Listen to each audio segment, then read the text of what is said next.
All right, I got a call about loitering in the stairwell. No, I'm just checking on the unit upstairs. I live here. Yeah? Well, we had a complaint. I need proof you belong here. My ID's in my pocket. I can grab it if you want. You're acting suspicious. Step outside and show me everything. I'm cooperating, officer. I haven't... Officer Accuses black man of trespassing. TURNS out. He owns the entire building. Officer Derek Mitchell had absolutely no idea what he'd just walked into. In the next 18 minutes, a simple trespassing complaint would turn into a major civil rights violation, a property ownership revelation, a conversation about racial profiling that would end with a police department apology and a six-figure settlement. The man he was questioning in his own building's stairwell wasn't a squatter. He wasn't a criminal. He was the owner of the entire 47-unit apartment complex worth $2.8 million. Before I continue, let me ask you something. Have you ever been treated unfairly by someone with power over you? Drop your answer in the comments below.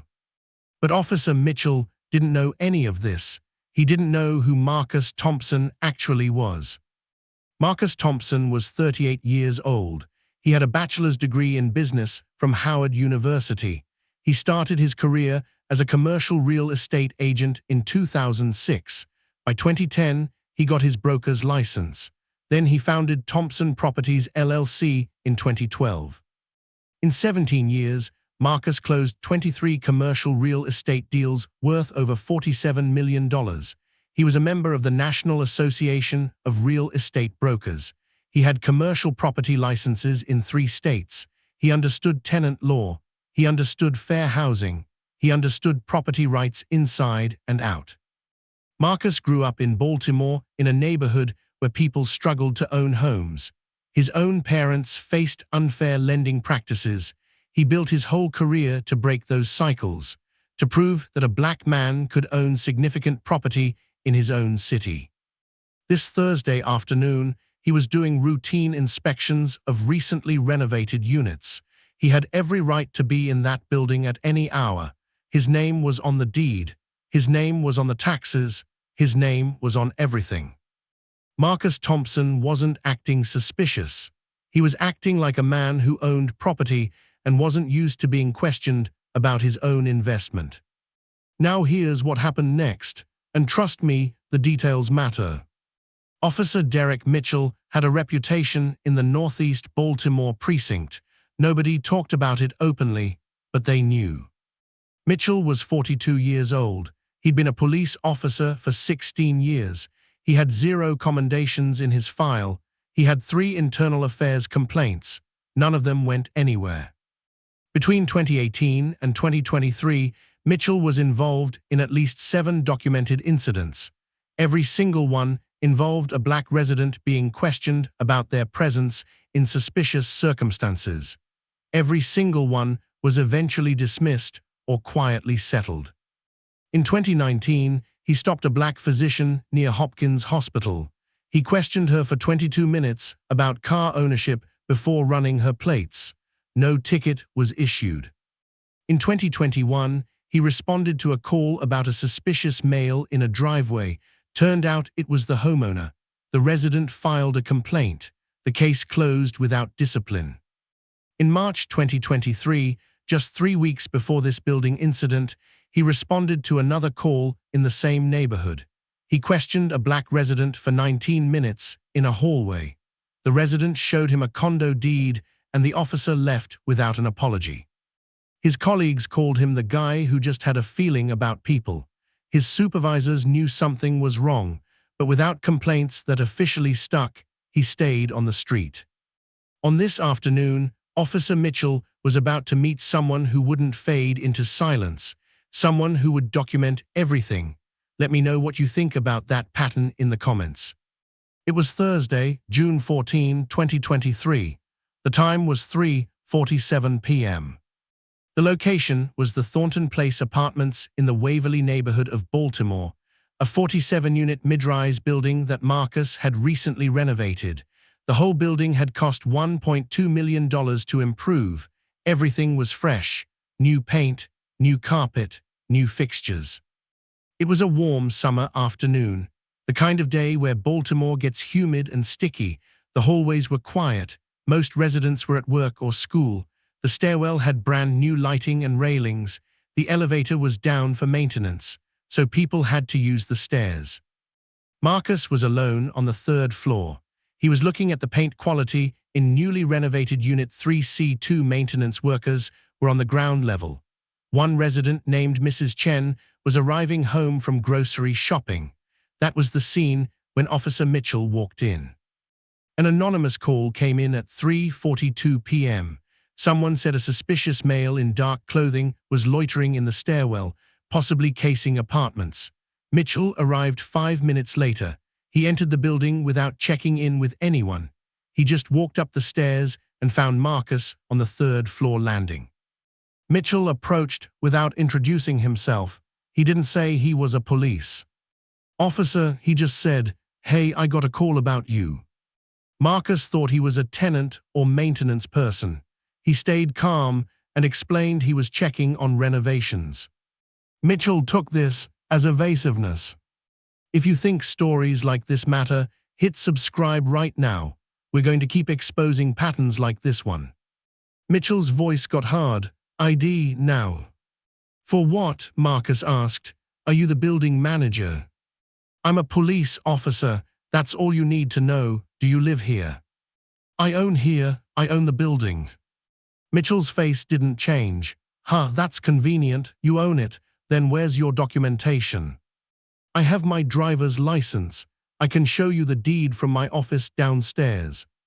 "You're not going anywhere. Step over here, against the wall." Marcus stayed steady. "Officer, I'm not going to stand against a wall in my own building."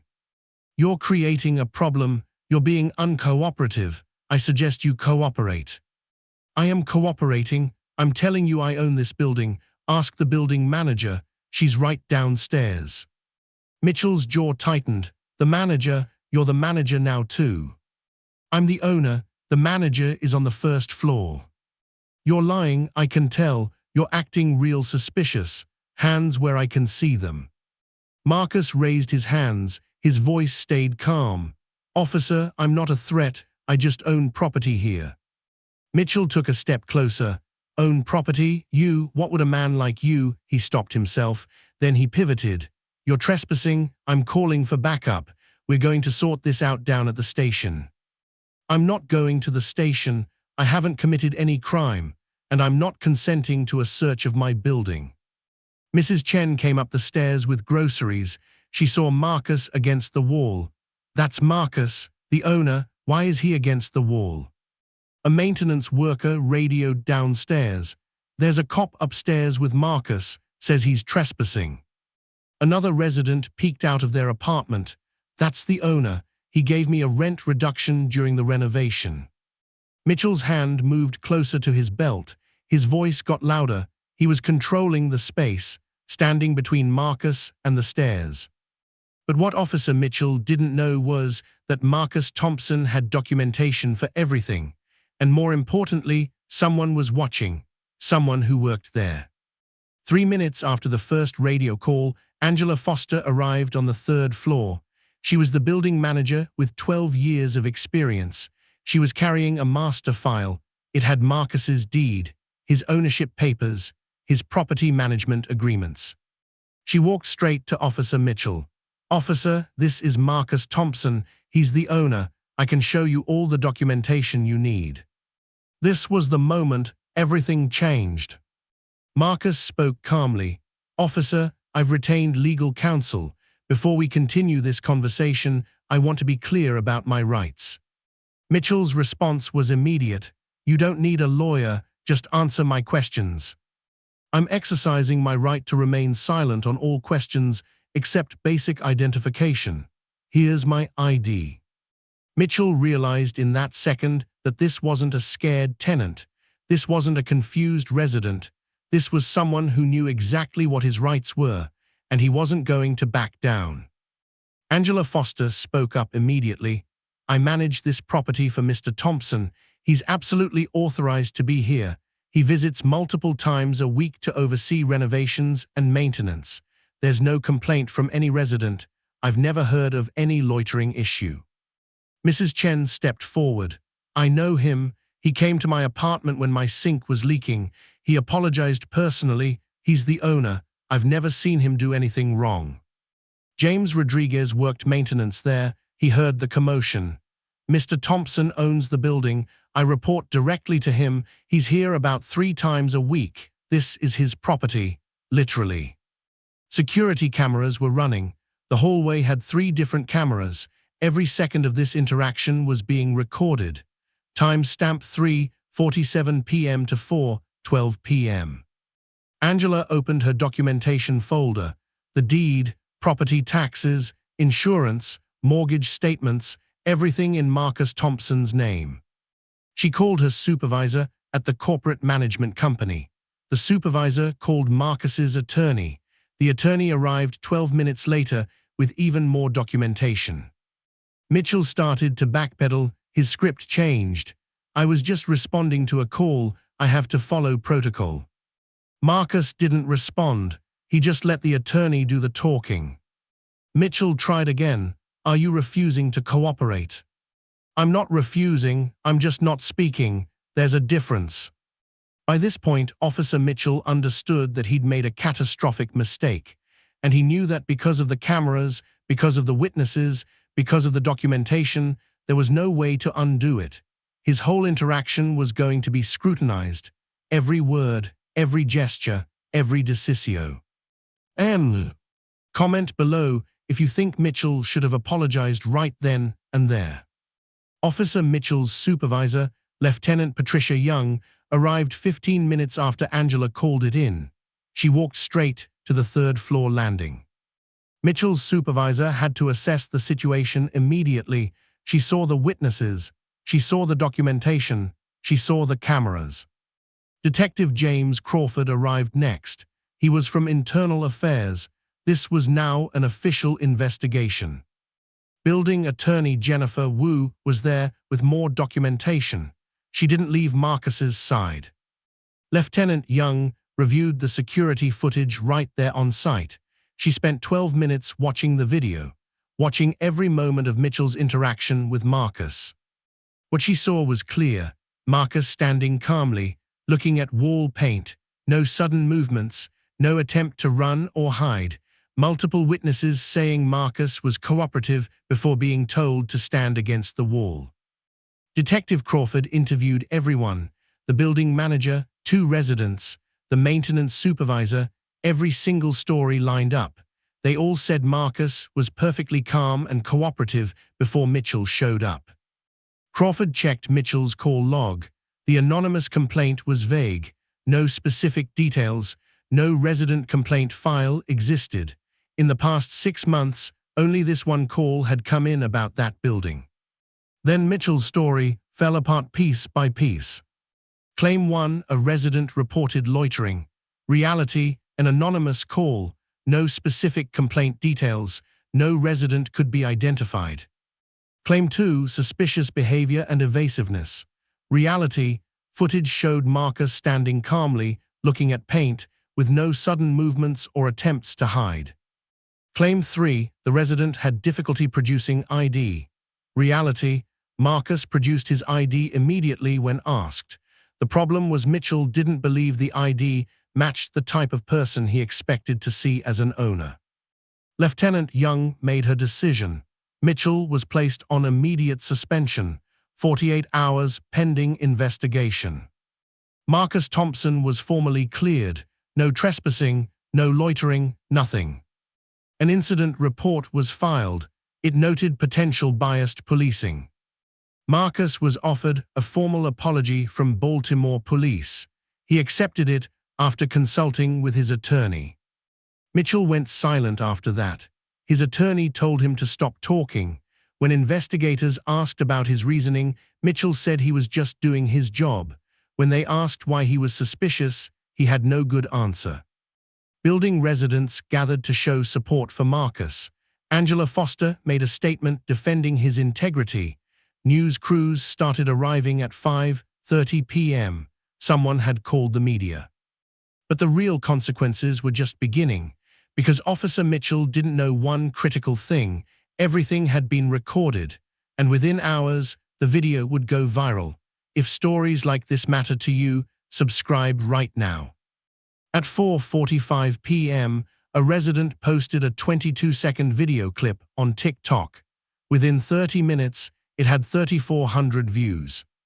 By 5:30 p.m., local news stations were picking up the story. Police questioned a black property owner in his own building. By 6:15 p.m., the full footage was released by the building's attorney to YouTube with context. By 8:20 p.m., it was trending on Baltimore's Twitter and Facebook groups. By 10:45 p.m., the video had 487,000 total views across platforms. By the next morning at 8 a.m., national media outlets were covering it: NBC, CNN, The Washington Post. Within 48 hours, over 5.2 million people had seen this video. On TikTok, it got 2.1 million views, 340,000 likes, 89,000 comments. YouTube videos of the full incident got 1.8 million views, 12,000 shares. Twitter had hashtag justice for Marcus trending at number 3 nationally for 6 hours. People were angry. One comment said, "He's literally the owner of the building and still gets harassed. This is America." Another said, "This is what systemic racism looks like. A black investor can't even inspect his own property without police intimidation." A community leader typed, "This is exactly why we need police reform now. Officer Mitchell violated this man's rights because of racial profiling, plain and simple." CNN ran the headline, "Property owner detained by police in his own building." The Washington Post wrote, "Why did police question this black man in his own building? Because he looked suspicious." NPR covered it, Fox News covered it, 23 national news outlets, 47 local outlets. The Baltimore Police Department released a statement. It said they took the matter seriously and were investigating. They apologized to Marcus Thompson, but the statement was weak. People said it wasn't enough. Mitchell's union tried damage control. They said he was just following protocol. They said it was a misunderstanding. But the full footage proved them wrong, so the union went quiet. Within 72 hours, Officer Derek Mitchell had gone from an invisible patrol officer to the face of police profiling. Type justice if you agree with what Marcus did here. Marcus Thompson filed a lawsuit on June 28, 2023, 2 weeks after the incident. The case was Thompson v. Baltimore Police Department and Officer Derek Mitchell. Case number 2023 CV089342. The claims were straightforward: civil rights violation, false imprisonment, unlawful detention, discriminatory policing, emotional distress. It was filed in U.S. District Court for the District of Maryland. During the discovery process, something massive was uncovered. 47 similar complaints had been filed against Officer Mitchell since 2018. 47. Only 3 formal investigations, 0 disciplinary actions. There was a clear pattern of racial selectivity in stops, in detentions, in searches. Email exchanges between supervisors mentioned concerns, but no action was taken. Mitchell's performance reviews said satisfactory despite all these complaints.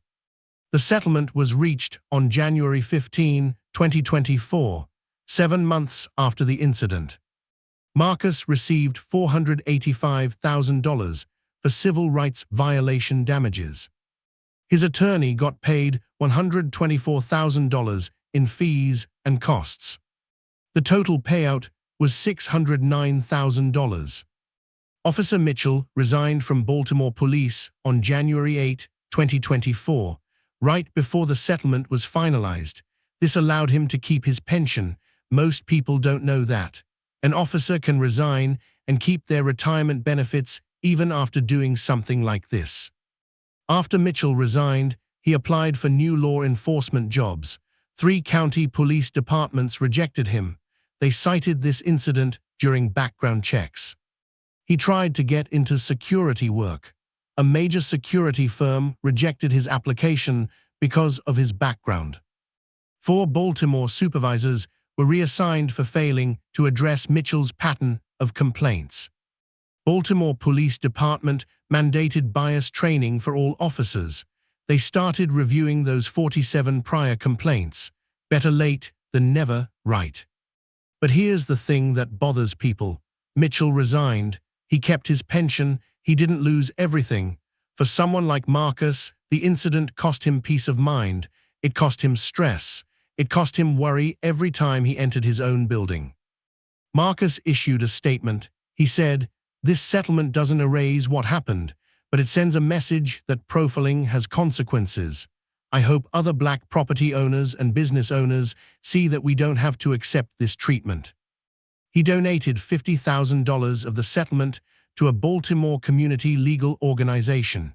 He established the Thompson Equity Fund. It supports black commercial real estate entrepreneurs who face similar barriers. The settlement was only the legal ending. The cultural impact was just beginning. 1 month after the settlement, Marcus gave a formal interview to a local news station. He was filmed in his office at the Thornton Place building. He talked about the personal impact. "For weeks after this happened, I had anxiety every time I entered my own building. I kept my phone on me, filming, in case it happened again." His family was terrified. His mother didn't want him going there alone. His business partner asked if they should sell the property. Marcus said, "This was supposed to be my achievement, my family's legacy, and suddenly I was afraid to be there." But he also spoke from his professional perspective. "I have a degree in business. I have licenses, credentials, a 17-year track record. None of that mattered because of how I look." He explained something important. "Every black real estate investor I know has a similar story, different details, same outcome. We're not believed in spaces we own." Marcus had a message for regular workers. If you're a service worker, a retail worker, anyone dealing with the public, you don't deserve to be treated like you're guilty until proven innocent. The fact that this happened to someone with my credentials shows the problem isn't about individual competence. It's about systemic disrespect. He talked about what needs to change. Police need real accountability, not resigned and keeps pension accountability, real accountability. He was grateful to specific people, to his attorney for taking the case seriously, to residents who spoke up immediately, to media for covering the full context, not just the clip, to community members who supported him. His closing statement stuck with people. "I shouldn't have to prove I own my life every time I walk through my own door, and neither should anyone else." That sentence summed up the whole case. It wasn't really about one officer or one building. It was about dignity and respect, and the burden placed on black Americans to constantly PR over their legitimacy. Marcus's case exposed something much bigger than one officer's bad behavior. Word count 250. Systemic analysis 2100-2130. The research shows the real problem. According to the Stanford Open Policing Project, black drivers are twice as likely to be stopped by police. Twice as likely. A Yale Law Journal study found that racial discrimination in police stops explains roughly 60% of race differences in police search rates. In Maryland specifically, data from 2019 to 2023 showed that 62% of biased policing complaints involved black residents. Only 4% resulted in actual discipline. The root cause: departments lack meaningful consequences. Officers can resign and keep pensions. Just following protocol remains an acceptable excuse. Without structural change, this keeps happening. So let me ask you this. If a black property owner can be detained in his own building based on an anonymous call with no specifics, what chance do the rest of us have? If consequences only come after a viral video and a legal settlement, isn't the system fundamentally broken? And how many times does this have to happen before we demand real, structural change? Because if we normalize questioning people based on how they look, if we accept vague complaints as legitimate cause, if we let officers resign without real accountability, then we're just waiting for the next Officer Mitchell, the next property owner, the next person treated unfairly, the next expensive settlement paid by taxpayers while the officer walks away fine. Marcus Thompson's story matters because it shows there are consequences, but it also shows the consequences aren't nearly strong enough. Comment below if you think Officer Mitchell should have faced criminal charges. If you believe stories like this matter, hit that subscribe button. We're going to keep exposing these patterns. We're going to keep documenting cases like Marcus Thompson's. We're going to keep demanding accountability from institutions that profit from our silence. This channel exists because of cases like this one. It exists for the property owner who shouldn't have to prove he owns his own building, for the worker who shouldn't be disrespected, for the ordinary person who does everything right and still gets treated like a threat. Officer Mitchell's badge is gone now, but the system that created him is still here. Until we fix that system, we're going to keep seeing his face in different uniforms, different cities, different lives. Let's demand better. Let's demand justice. See you in the next one.